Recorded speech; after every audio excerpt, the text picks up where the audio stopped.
The first thing to do is determine your personal year number. If you haven't already, watch the video that I posted about how to calculate your personal year number, and then you can choose which number to watch from these videos. If your personal year number is a 7, I want you to sit down, relax, close your eyes, clear your mind, and feel the things that you feel, and let your spirit be your guide, because that is what the 7 year is all about. The 7 is everything to do with spirituality, enchantment.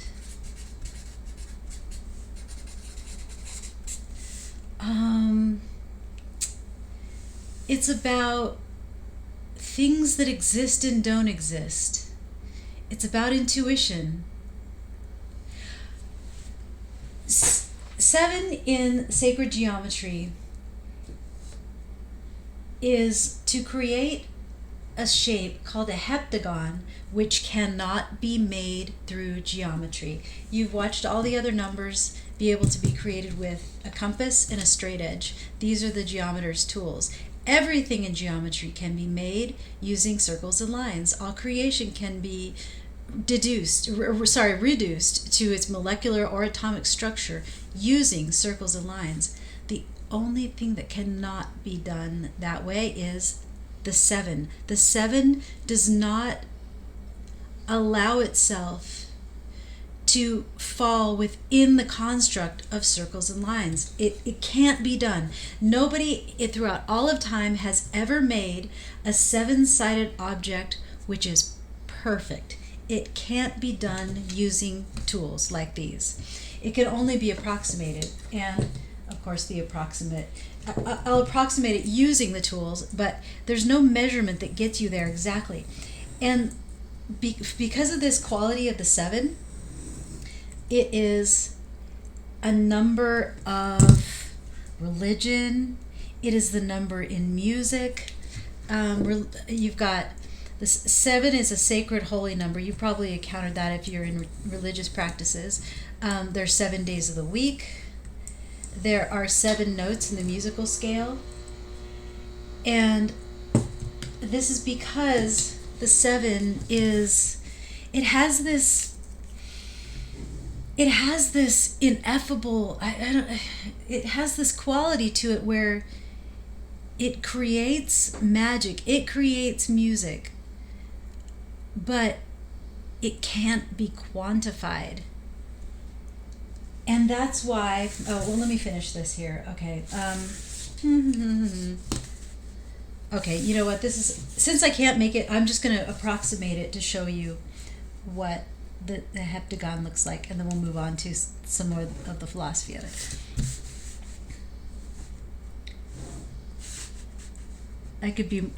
I'm approximating, since even using the tools, it comes to an approximation, but okay, because I can't help myself. Gotta do something sort of accurate.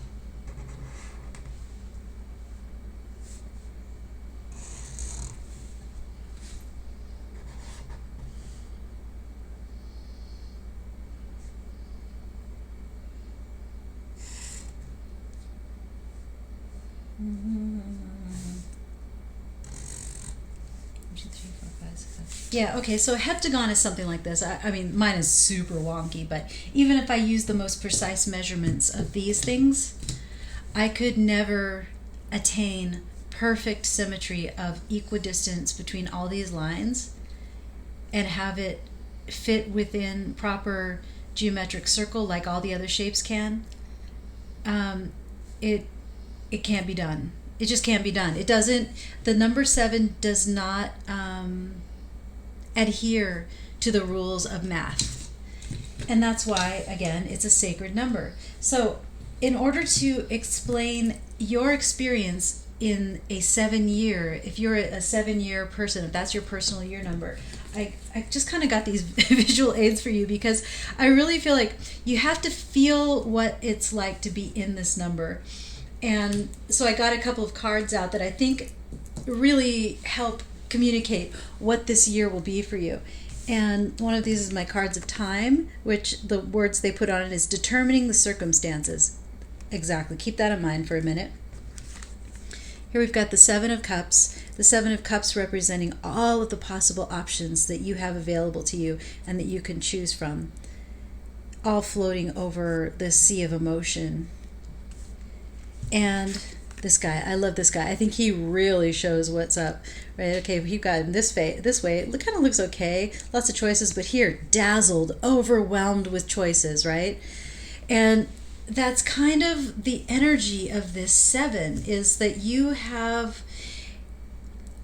came from the 6 where you had order and stability. You've really mastered something. You really, you were having success. You had a certain amount of abundance, stability. Everything was working well. Things are ticking along. And then this year, suddenly there's something not satisfying about that. I mean, think about what it's like to, reach your goal, whatever that might be. Let's just say you're at work and you wanted to reach the goal of a certain promotion, and then you get the promotion, and then you go to another day to work and another day to work. It's like at a certain point, that feeling of success, it's not quite enough. Then you have to realize that achieving the thing isn't going to bring you to your ultimate fulfillment. What you have to infuse into that achievement is this spirituality. It's your heart and soul. You have to become something more within yourself, no matter what it is. It's in your relationship. At a certain point, the relationship is not going to be the end goal. At a certain point, the relationship has to be your own personal development within that partnership, whether it be a friendship or a love relationship. It's going to have to be this spiritual evolution within you that will bring you ultimate happiness, because the material world can only take you so far, as we see with the 7. The material world can only get you up to the 6. At the 7, it just loses its grip. Only thing that the 7 can be dealt with is in the realm of spirituality and personal growth and your feelings inside you and your intuition and these kind of things, okay? And then back to the 8, then we get back into what's possible with geometry. But at the 7, you're kind of free floating. It has to come from within you. This guy is blinded by his options. The only way he's going to make the right choice is by knowing what feels good for him and making a choice for his own best self, or by being inspired by the light to make the clearest choice, asking a higher power for help making this decision. So that's what this year is about for you. This year is about for you finding your path through your inner growth, through your spirituality, through the enchantment of being alive. And what's wonderful about that is that you don't have to do it amidst chaos, because the universal number for this year is a 4, which is stability. So it's not like all the energy surrounding you are totally crazy and you're having to find your way through that, although that can be fun too.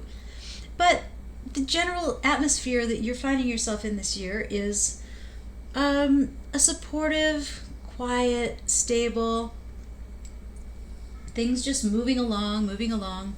And while that's happening for you, and you've already established the new normal for yourself, you're ticking along through what you've already created and having some success at that, you can, it's like you're given this grace period during which you can go inside yourself and really find out the things that are meaningful to you. Because that's what's important. That's your challenge for the year, for this year. Because next year you'll be at the 8, and the 8 will ask you to unify stability in your spiritual life and in your material life.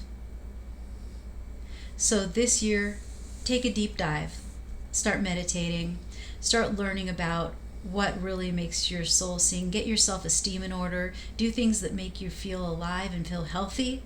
And what really makes your life meaningful to you? What makes it, why are you here? You know, I mean, you don't have to answer the question, but you can feel it. You can feel some sense of satisfaction in the you that you create. That's really what you're trying to get to, is feeling satisfied just in the you that is alive every day. What makes you feel satisfied about being alive? What makes you feel happy that you of all creations were brought into the world and that you get to be alive this year? What things make you feel that way? When you wake up in the morning, what things put a smile on your face? And can you spend more time doing those things and infusing that energy into your day? No matter what else is on the schedule, you bring you to the table, not just your duty to get the things done. You know, you bring your own self into it and feel whole within whatever it is you're doing. That's the challenge of the 7, is to make your choices amongst all possibilities within your existence. Which choices will you make that make yourself feel fulfilled? To fill your own cups of love, to fill your own, to satiate your emotions and to satiate your feeling of satisfaction in your own life. So my friend, I just wanted to thank you for watching and show you some of this art that I've been making, because it is so it is sacred geometry, this art that I make. I started making this kind of art partly because of my passion for sacred geometry, because it's this style of art where it's basically mandala making, which is a geometric practice. You start with the eye of God at the center, and you build. This is beeswax and pine pitch pressed into, and then you take tiny glass beads and press it into the beeswax pine pitch mixture. This is on a capiz shell, and this is a necklace or just a kind of a mandala ornament, and it's using the geometry of moving out from the 1 to the 6, and spreading from there. It exponentially grows, and the pattern becomes more complex the further out you go from the middle, just like how we did in our geometry today, where the 1 is a relatively simple concept. These are earrings. And the further away from 1 you get, the more complex the geometry is. See, and then you get into big items like this. Like you could just look at this. Oh, here's me in the mirror. You could just look at the center of one of these, and it's a reasonably simple image. But when you start to grow, when you take that as the center and you start to grow the pattern out, you see how it just becomes more and more. Take the center of one of these motifs, for example, and the further away you get from the center, the more complex it is. And that's how we are as people, right? The more interesting we are, the more we evolve as humans from just eaters into thinking and spiritual beings, the more complex the pattern is out from the center. And this one is actually already sold, but I'm going to be making much more of these. And all these things are in my Etsy shop and more. And I have sold a lot over Christmas time, so the store is a little bit skimpy right now, but you can get to it through angelinetarot.com or just directly through Etsy, etsy.com/shop/Eye of God Art. So thank you for watching that little commercial. I hope you enjoyed my little numerology for you for the coming year through the sacred geometry. Yes, and I hope you have a wonderful, wonderful 2020. Why am I trying to just show everything? I don't know. I'm a cornball. Yep. Anyway, I hope you have a wonderful 2020. Happy New Year.